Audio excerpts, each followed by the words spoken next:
Monsieur Suleiman, il y a des rumeurs concernant Obama qui maintenant s'appelle Diaz Beka. Ça nous confuse un peu. Est-ce que vous pouvez nous expliquer d'où sort encore subitement ce nom fantôme? Ouais, merci beaucoup. Non, je pense qu'il ne faut pas.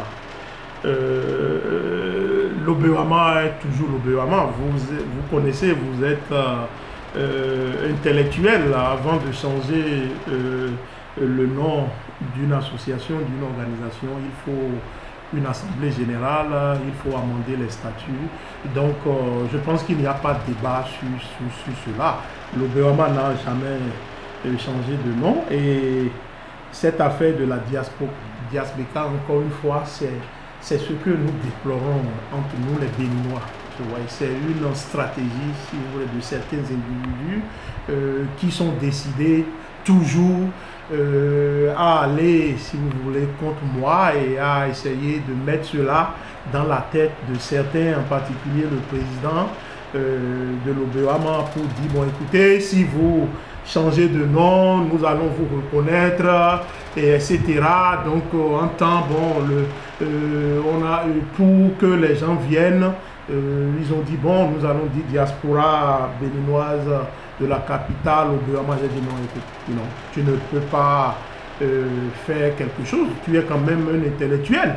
Donc, si des gens t'approchent pour te dire que, je parle du docteur Messan, si les gens t'approchent pour te dire, bon voilà, il faut changer le nom parce que Obama s'est saoulé, etc. Et que sans une assemblée générale, tu tombes dans ce panneau, les gens vont te ridiculiser. Donc, je ne pense pas que le président de l'Obama ira vraiment bas comme ça. Et la preuve, je pense qu'il y a eu une lettre où ils ont signé. Je pense que le bureau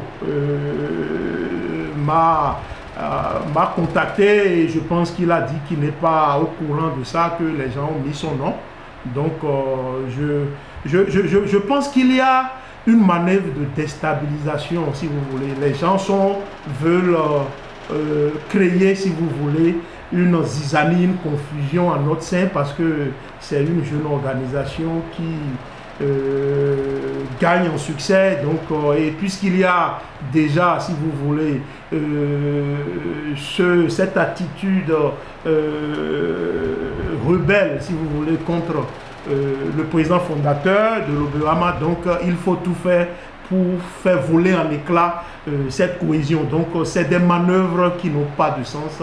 C'est illégal, c'est l'Obama et que donc nous avons les statuts. Donc, quand il y aura changement de nom, donc il y aura une assemblée générale et je pense que ce n'est pas à l'ordre du jour actuellement. Donc cette affaire de nom, c'est des choses que des gens, si vous voulez, mal intentionnés, abusent du système des médias pour dire Obama, Diaz Beka, pour créer la confusion. Et si le président élu de l'Obama qui a été élu sous Obama, prête, si vous voulez, à ce jeu-là. Donc, je pense que la communauté saura lui répondre et je ne pense pas qu'il pourra aller si bas. Donc, il sait qu'on ne peut pas changer le nom d'une association au bon milieu des choses, sur l'émotion, etc., sans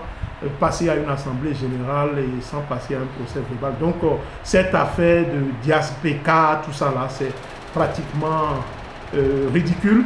Ça n'a pas sa raison d'être. C'est l'Obama qui est l'association légale et qui est l'association souveraine et que tout le monde connaît d'ailleurs. Donc, une fois encore, je lance l'appel à ceux qui pensent qu'ils peuvent nous diviser en utilisant, si vous voulez, les réseaux sociaux pour créer la confusion. Ça ne passera pas. L'Obama est l'organisation béninoise du métropolitain à Washington DC et c'est cette association qui est légale et que nous animons. Donc toute autre appellation ou soit toute autre somme toute autre forme de vouloir façonner les tests ne passeront pas. Et nous allons combattre cela juridiquement.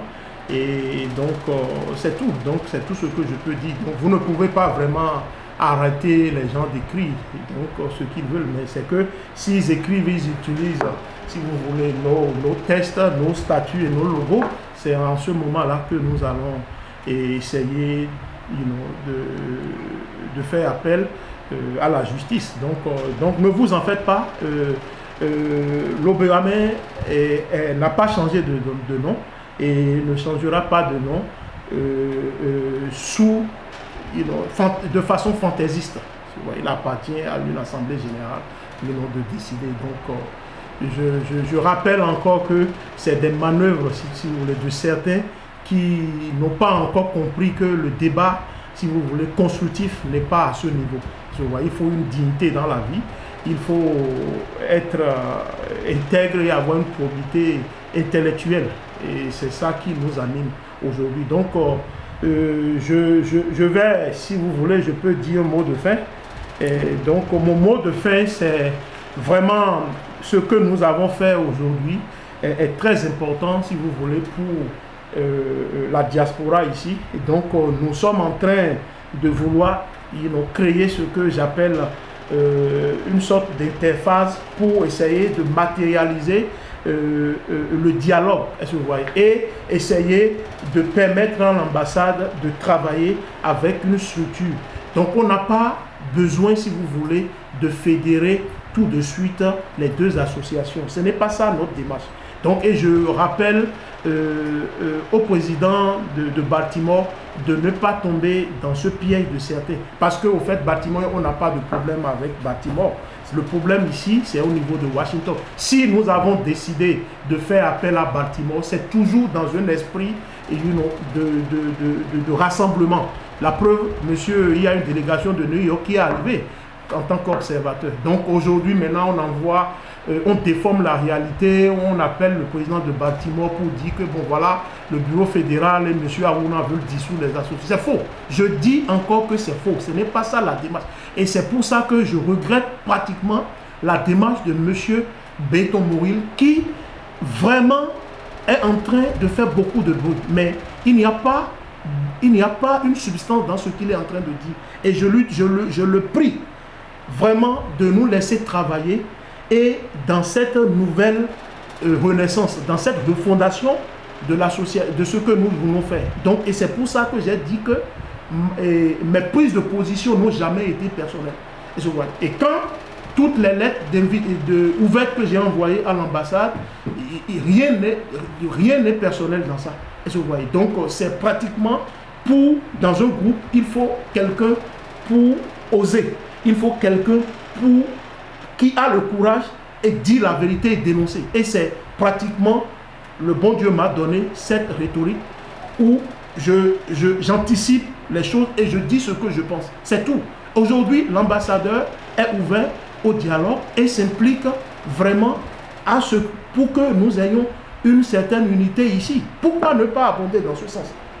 Donc si aujourd'hui des gens sont dérangés pour que aujourd'hui, bon, la fois passée quand M. Jonas Lima était arrivé, nous avons parlé, mais on a parlé maintenant il y a longtemps. Il a demandé d'après mes enfants, etc. La vie ne s'arrête pas, si vous voulez, dans cette querelle inutile. Nous sommes appelés à représenter aussi notre pays à de haut niveau.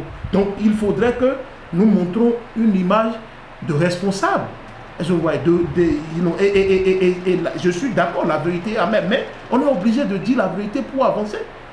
Donc j'aimerais que ce débat-là soit clair aujourd'hui. Et monsieur Moril Béton, je suis content que monsieur Eraroun n'a pas parlé, n'est pas monté au créneau à parler. Je suis content que Nyangoui n'a pas parlé. Mais pourquoi, comment dirais-je, M. Béton est en train de faire du bruit? J'ai vu le langage de M. Jonas Lima. Il était beaucoup plus modéré. Mais pourquoi il veut citer, il veut créer une autre phase, si vous voulez, de tension? Mais ce n'est pas possible. S'il ne veut pas, il ne se retrouve pas dans ce qu'on fait. Il n'a qu'à rester à l'écart, c'est clair. Je vous remercie et je lance l'appel pour dire que ce processus-là que nous avons entamé c'est un processus. L'essentiel est que nous commençons, on est en train de balbutier, si vous voulez, pour cette réconciliation. Et j'ai foi et que nous allons réussir et nous allons transcender, si vous voulez, nos différends, pour qu'on puisse vraiment léguer, si vous voulez, à la génération future quelque chose de bien. C'est de ça qu'il s'agit. Et je vous remercie. Je vous remercie aussi. Merci.